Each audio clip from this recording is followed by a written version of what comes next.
Morning, everybody. Good morning, Rabbi. This week's parsha is Parshas Terumah.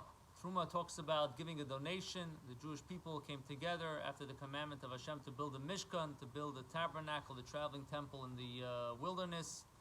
And each one gave. They gave gold, silver, copper, different materials for the Beis Hamikdash, for the Mishkan. And if you look at the word Terumah, it's interesting. The word Terumah, which means a donation, has a numerical value of 611.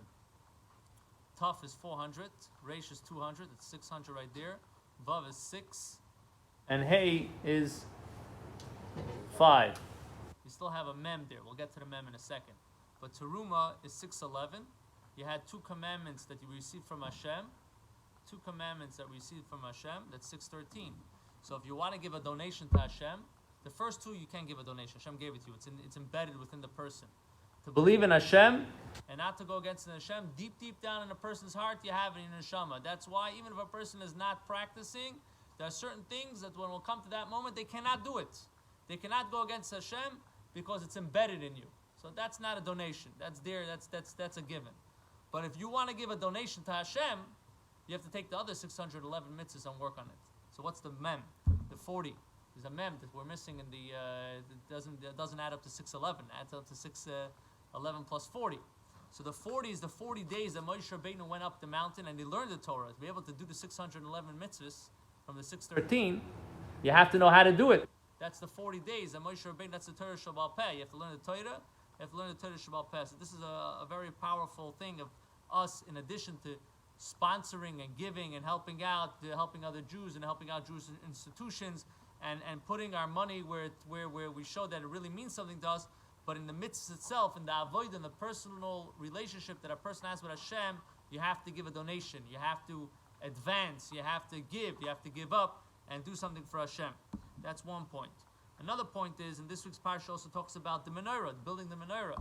So the menorah is a very interesting thing.